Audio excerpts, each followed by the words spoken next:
Salve, gente, sejam bem-vindos a mais um vídeo do canal Prateado aí nessa quarta-feira aí, quase que eu falo quinta, nessa quarta-feira aí, tá bom? Vamos fazer aqui mais um vídeo do canal Piuí, como prometido, né? Um ontem e um hoje, né? Esse, no caso, da semana mesmo, dessa semana. 5 efeitos que eram incríveis e agora são horríveis, tá? No canal Piuí. 17 minutinhos aí, então conto com o likezinho de vocês pra fortalecer aí, cara. Eu sou viciado em fazer esses vídeos aqui do canal Piuí. Pra mim é um dos melhores conteúdos que eu faço aqui no meu canal, tá? É um dos conteúdos que eu mais gosto de gravar, que eu sou mais viciado, mais me divirto, sabe? É esses conteúdos do Piuí, eu me divirto muito, mano. Vamos lá então, 3, 2, 1 aí. Deixa eu só ajeitar essa coisa aqui. Com a câmerazinha. Vamos lá então, 3, 2, 1 aí. Zerar aqui, bonitinho. Olá pessoas, eu sou o Léo E eu sou o Miguel. e esse é o canal Piuí. Na computação existe a tal da lei de Moore, que diz o seguinte: a cada 1 ano e meio, a capacidade da computação gráfica, do processamento de imagens, dobra. Uau! E muitas áreas são impactadas diretamente por essas mudanças, inclusive o cinema. Afinal de contas, você já assistiu a algum filme mais antigo Sim. que você lembrava que ele era incrível e hoje em dia ele simplesmente ficou terrível? Não sei, cara. Acontece bastante. Inclusive, Não quando eu lembro era de criança alguns. e jogava Gran Turismo 2, na minha cabeça não tinha como ser melhor. Era real, Sim. aquilo ali eram carros de verdade. E a gente vai ver hoje em dia e... meu Deus, que isso? E a Lara Croft, hein? Quadradona. Pois é exatamente isso que a gente vai ver hoje aqui no canal Tempo passa, Piuí. né? 5 filmes que tinham efeitos incríveis e que agora, com a evolução, estão horríveis. Um feito seu que foi incrível no passado e é incrível hoje em dia é o like no vídeo agora mesmo. Pior que é muito isso, né, cara? O tempo corre muito rápido, né, velho? Tu fica bobo, Arnold assim. Schwarzenegger foi um dos maiores astros dos anos 80 e 90, porque ele Sim. protagonizou filmes Muitos como filmes, pô. Exterminador do Futuro, Predador, Predador, True Lies porra. e até filmes toscos como Comando para Matar. Você quer meter a faca em mim? Eu sei. Você quer sentir a faca em mim? Eu nunca vi esse. Você quer enfiar a faca em mim, olhar dentro dos meus olhos e ver o que acontece quando a torcer dentro do meu corpo. E além de todos esses, outro filme memorável com o Arnold Schwarzenegger é O Vingador do Futuro, do diretor holandês Paul Verhoeven. Nessa história, o Schwarzenegger interpreta o Quaid, um cidadão que vive em um futuro onde o implante de memórias já é possível. Então eu quero imaginar que um dia eu já fui uma pessoa bem-sucedida, que tinha um trabalho legal, eu consigo fazer isso. E é justamente isso que o Quaid faz. Ele implanta falsas memórias nas quais ele era um grande espião. Só que esse processo dá errado e ele descobre no meio do rolê que de fato ele é um espião que teve sua memória apagada. Ou não, porque o filme fica brincando justamente com isso. Você acha mesmo que é verdade? Esse filme foi lançado em 1990 e foi sempre muito elogiado pelos efeitos práticos, porque eles realmente eram muito bons. Além de efeitos práticos, como a mulher de 3 tetas, a gente também via os carros, os prédios, a cidade em si era super bem feita. Bem Mas feito, tem né? um efeito específico que muitas pessoas lembram, mas que talvez, se você ver de novo, vai perceber que não é tão bom assim. Em sério? Exatamente, quando Quaid vai a Marte, na cena mais lembrada desse filme, ele se disfarça como uma senhora. E esse disfarce é maravilhoso. Só que em determinado momento, o disfarce se desfaz. Ele começa a se abrir e revela por baixo o rosto do Quaid, o rosto do Arnold Schwarzenegger, que na verdade não é o rosto nem do Quaid e nem do Arnold é de Schwarzenegger, quem? mas sim de um bonecão. Caramba, dá é pra verdade, perceber né? claramente É. que o Arnold Schwarzenegger aí tá Não sem é. textura. Cara, ele tem um olho virado pra cada lado. enrugado, Isso é o é? que mais me pega desse boneco. Sim. E na época eu achava animal isso aqui. Pra mim era Sim. a perfeição, entendeu? É, só que hoje em dia realmente tá zoado. E se Sim. você ainda faz a cachorragem, que muitas pessoas da internet fazem, que é de pausar, putz, aí, meu amigão, você vai ver um bonecaço. Então, isso faz a gente pensar o seguinte, aqui no canal Piuí, Pra muitas vezes a época gente fala era que o efeito inovador, prático né? é sempre melhor do que o CGI. Mas Na- nem sempre. Na maioria das vezes, né? Filmes de heróis são, de longe, os que mais usam e abusam de CGI, CGI, é. atualmente. Algumas vezes isso dá muito certo, como Ou- o Thanos, que a gente viu lá Sim, em Guerra muito bom, Infinita, Thanos, em mano. Ultimato. Incrível. Outras vezes nem tanto, como aquele terceiro olho bizarro do Doutor Estranho. Mas, se em pleno 2023, ano da tecnologia, isso aí continua dando problema, Sim. imagina como era na década de 90. Já viu, né? Ainda mais num filme que não tinha lá o orçamento muito grande, como é o caso de Spawn. Isso mesmo, um personagem da Image Comics, que surgiu como uma doido, editora que tinha apelo na parte visual, no Mortal de fazer Kombat quadrinhos ele. muito bonitos, sombreados, com cores diferentes e tal. Então eles tentaram passar esse mesmo conceito visual pro cinema. Só que não deu muito certo, né? Nossa. Mesmo sem ter tanto orçamento assim, Spawn possuía personagens feitos totalmente em CGI. E apesar de o filme ter sido mal recebido pela crítica, porque de fato é um filme ruim, pelo menos a parte visual e os efeitos dele foram bastante impressionantes à época. Só que, alguns anos depois, surgiram outros filmes, como O Senhor dos Anéis, A Sociedade do Anel, e aí, quando a gente colocava lado a lado um com o outro, né? Spawn e Senhor dos Anéis, Não dá, né? esse filme se via muito pequeno.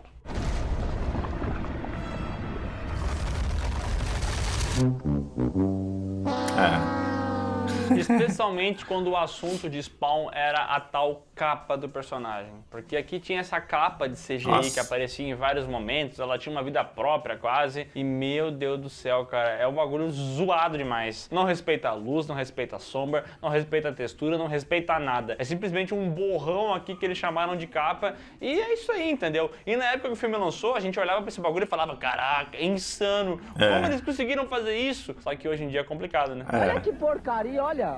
Agora eu vou dizer uma coisa, tá? Teve um negócio que nem na época deu certo, pra você ver o quão ruim que era, que é justamente o demônio de CGI de Spawn, o demônio que fala sem mexer a boca. Ai, como dói isso, como dói! Até porque a gente já tinha visto outros diabões muito melhores no cinema, feitos com efeitos práticos, só o diabão do Tim Curry. Até hoje é maravilhoso. Então, ó, segue a dica, tá? Você gosta de Spawn, tem uma memória boa dele, acha que é incrível? Não assiste novamente. E vai rever seus conceitos do que é bom.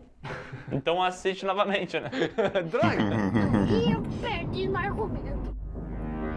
James Cameron é um dos maiores diretores de todos os tempos, um Midas do cinema. O cara tem 3 entre os 4 filmes mais rentáveis da história. Você tem ideia do que é isso? Ele conseguiu várias coisas, mas a parada mais incrível que ele conseguiu foi o Precioso do Léo.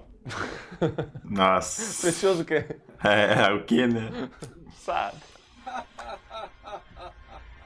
Mas se hoje em dia o James Cameron tem anos e anos pra fazer um filme, Um ano só. Um ano ele tem. mas se hoje em dia o James Cameron tem muito tempo pra produzir um filme e muito dinheiro, saiba que nem sempre a história foi assim. E um dos filmes mais icônicos desse diretor, que é O Exterminador do Futuro, foi feito com uma verba um pouco mais reduzida e exigiu muita criatividade desse cidadão. O Exterminador do Futuro, lançado em 1984, mostrava esse robô, o T-800, que ele tinha essa aparência de um ser humano, ele tinha pele e tal, mas por baixo ele tinha um exoesqueleto que era feito de metal e era muito ameaçador. Quando você via aquela caveira cromada, você sentia medo, aqueles olhos vermelhos acesos. E no final do filme, ele consegue se desvencilhar completamente da sua parte de carne e vira apenas um esqueleto de metal que anda pra cima dos protagonistas. E anda daquela forma, né? Stop motion, né? Do jeito que dava nessa época. Sim. Vou dizer, esses efeitos em stop motion, atualmente, eles são um pouco incômodos de assistir. Sim. Mas, pra mim, o momento desse filme que realmente foi incrível, foi espetacular e hoje acabou ficando muito tosco, defasado, é aquele em que o Arnold Schwarzenegger retira quando você chega a ver esse filme todo de robô da face e a gente vê esse processo dele removendo, ele cortando, ele puxando e de repente ele se transformando num boneco, cara. É verdade, um bonecão, né? O Arnold Schwarzenegger, ele tem esse lance, transformaram ele num boneco em Vingador do Futuro. E aqui de novo fizeram um boneco que não parece ele. Droga! Enquanto o boneco tá com óculos na cara, tá tudo certo. Tá ótimo. Sim. Mas no momento que ele tira o óculos e você vê os olhos, ele vira um bonecaço do nada e você fala, meu Deus, o que aconteceu com o Schwarzenegger, velho? Ele foi teletransportado e botaram no lugar dele um Muppet. Então fica muito bizarro, é muito estranho. Mas assim, é como a gente tá falando, hoje em dia a gente vendo esses efeitos, a gente percebe que é tosco, mas na época era incrível. Ainda mais aquelas telas de tubo assim que tu não conseguia ver nada. 14 polegadas, com aquele sinal ruim, pô, parecia a parada mais incrível do mundo. Ainda mais quando ele pegava a mão aqui e ficava mexendo correndo aqui dentro. Pô, isso era incrível, né? E isso aí, até hoje, é incrível. Esse filme, até hoje, é incrível. Se você nunca assistiu o primeiro Exterminador do Futuro, porque tem muita gente que nunca assistiu, só foi pro segundo. Mas eu fui pro segundo direto. É tão bom quanto o segundo. Assista. Mas não dá pra negar que tem esse bonecão do Schwarzenegger e que esse robô tem que instalar uma placa de vídeo porque ele tá com lag, né? Tá com lag. Hoje em dia, pegar um personagem e criar ele inteiramente em CGI é muito comum. Até porque você vai fazer um herói. Ele tem poderes onde ele voa, tem super força, explode as coisas. Como é que você vai fazer isso com um ator? Fica complicado. E aí que vem o dublê digital, porque ele consegue pegar toda aquela parte estética de um ser humano comum, real, só que ele tem os poderes agora, porque no computador tudo é possível. Só que tem alguns filmes que extrapolam isso e tentam fazer o filme inteiro em CGI. Personagens, cenários, e tem tudo vários em CGI. assim. Que é o caso, por exemplo, de Beowulf. Aliás, Beowulf, que quando foi lançado ali em 2007, Caramba. era um espetáculo visual. E esse é um caso que a gente pode utilizar para vários filmes, né? Beowulf era animal, hoje em dia é tosquíssimo. O Expresso Polar de 2004 passou pela mesma situação.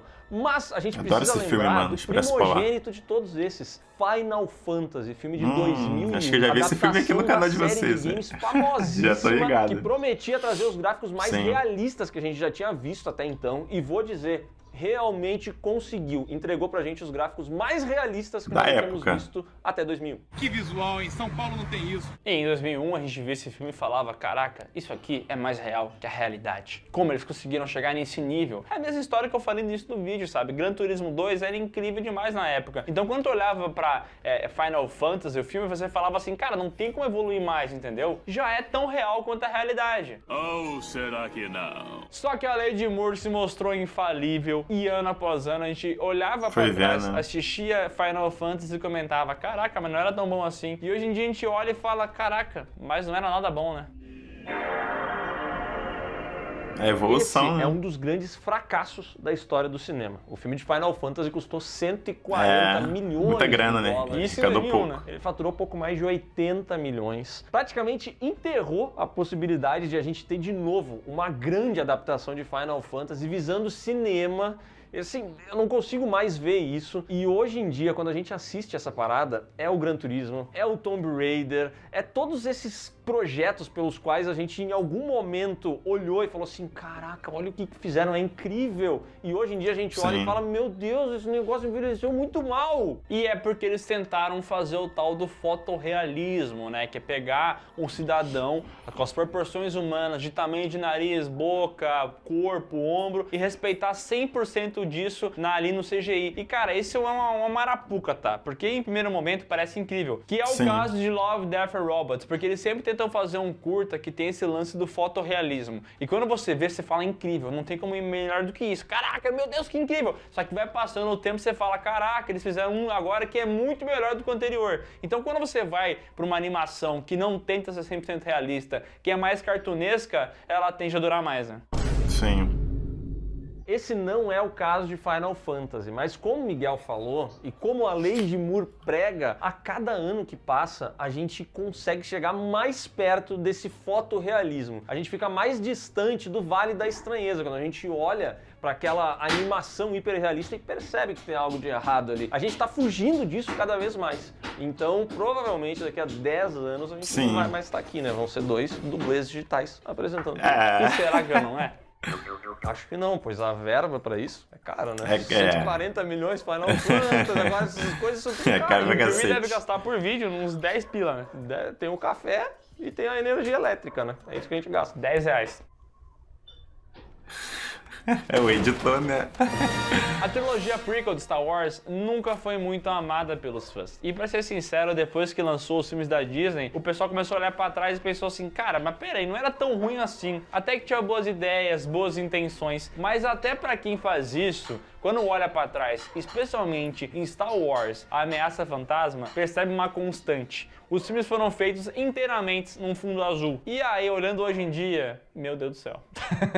É tudo computador essa porra. Star Wars, pra mim, é um dos casos mais legais pra gente ver evolução de efeitos, entendeu? Porque tem lá a trilogia original, que se sustenta até hoje com seus efeitos práticos. Tem coisas que a gente sabe que poderiam ser melhoradas pela tecnologia. A gente já teve aí um pessoal, inclusive, fazendo isso de maneira amadora no YouTube e mostrando como que uma batalha de Star Wars pode ser muito mais legal tendo a tecnologia ao seu lado. Isso porque quando você pega Star Wars e analisa os efeitos especiais, a gente vai ver várias eras do cinema. Nos anos 70 e 80 era efeito prático. Anos 2000 começou o CGI. E depois com a trilogia da Disney era uma mistura de CGI com efeito prático. Então você vai pegando várias eras do cinema e entendendo como é que Star Wars trabalha nisso. Só que nos prequels, como a gente falou, a moda era o fundo verde, o fundo azul. Tudo era feito assim. E quando surgiu a gente falou, caraca, o George Lucas conseguiu criar um planeta novo inteiro aqui. Olha só Naboo, olha só esses robozinhos explodindo tudo, olha essa batalha, olha o Jar Jar Binks e tal, olha que coisa louca, bem feita.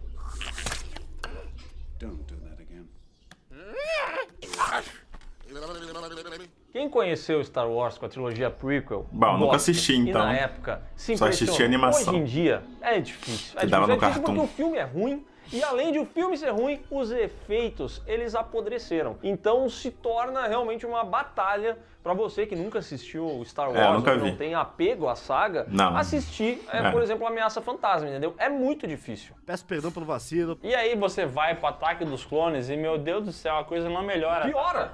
Na verdade, piora, né? Porque aí tudo sim é fundo falso. Tem o Obi-Wan, aquele planeta de caminho que parece um fundo de menu de DVD, tudo claro e branco, com aqueles alienígenas na cabeça longa e tal. Então, assim, hoje em dia, olhando esses efeitos especiais, eles realmente envelheceram mal. A única exceção, talvez, seja a Vingança do Sith, que consegue evoluir um pouco mais a tecnologia e entregar cenas melhores. Mas Ameaça Fantasma e Ataque dos Clones é complicado. E aí também vale a pena a gente mencionar a nova trilogia da Disney, que mostrou que em vários momentos, por exemplo, uma batalha pode ser sim muito legal se ela tiver CGI. Os sabres de luz, brilhando, o que eles conseguem fazer na com a neve. tecnologia ao lado deles, cara, é animal. Massa. As batalhas, só pelo fato delas estarem escuras, ter aqueles sabres, aqueles efeitos, É, são muito brilha legais. no escuro, mas no- ainda assim, a gente vê o Vale da chão, Estranheza mais na uma madeira, vez. né? Porque toda vez que essa trilogia tenta reviver alguém que já morreu, um ator que não está mais conosco,